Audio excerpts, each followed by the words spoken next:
Hello guys, welcome back to Writer's Tales with The Last Adventurers. This is number 27, this is Ice and Iron. So we're in New York City in the year 2006, but not as we seem, actually.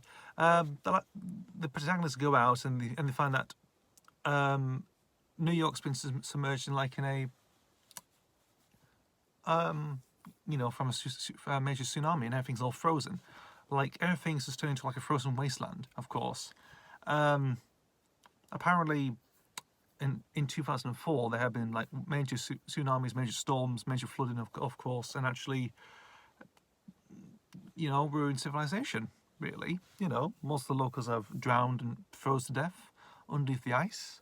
There's a handful of New Yorkers, are out, on the ice, really, on the main sort of hard ice, just living in tents and stuff, waiting for an SOS, which they've been waiting for 2 years now, and they think, they're still hoping, but some people think there's no hope really at all, unfortunately. So this is quite interesting, really, because it's a parallel version of New York City. We've also got a satellite program, a whole satellite observation called Maurice Kronberg, who basically is obviously keeping an eye on the SOS, but he has ulterior motives. He actually has some very sort of dark secrets and also some plans as well that he's to keep away, but also keep hidden as well, waiting for the right time to strike with that. But in actual fact, he actually was the one who actually caused the tsunamis, really. Like, he damaged the readings or something like, and failed to address most of the serious stuff going on, really. Like, it was his responsibility, because he was one of those people who keep an eye on the satellites and stuff. In doing so, he killed his own men, and just basically did what he wanted. He caused the ice age, really, or like a second ice age in New York. Failed to get the SOS and everything else. He just left it so these people could just live on the ice, really, on the surface, which is a bit ridiculous, really, when you look at it. So yeah, that is really what really is Ice and Iron's about. It's a very human story, really. Maurice Kronberg is based on Jeff Goldblum, of course, who I think actually sort of like heavy based from Independence Day, I think, actually, from his role there, but he was heavily using here. Heavily inspired by The Day After Tomorrow, which is a film I've seen many years ago, of course, when he came out. Interesting film, of course, and just basically something like that might be, like, what happens if you end up in Earth, which is totally like an ice age, really.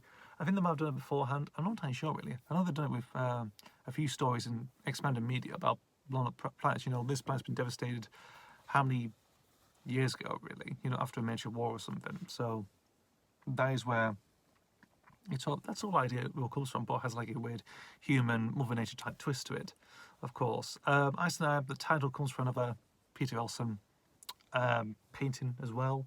I thought, something like that would be interesting. 2006, so putting a spin, but like, like Doctor Who meets Day After Tomorrow or something like that. That sort of thing, really. And people just living on the surface. It's a pretty interesting idea, actually, when you come to think of it. Also the protagonists have to wear their winter clothes as well. Pat has to wear his own leather coat he wears in some stories when it's snowing, really. Bob has this weird big coat thing he has. I think it was adorned on the what do you call it? Can You Fix It CD single, actually, I think, or that CD-ROM. Of course, he wears like a coat, big like floppy, like camel coat or something he wears. Where's that in this story? He does, and obviously. You've also got Toad as well I think in his ski gear from the rescue, really. Like, so his all that, that sort of like weird silvery jumpsuit they wear, coat he wears when he's doing that story, essentially for Ernest.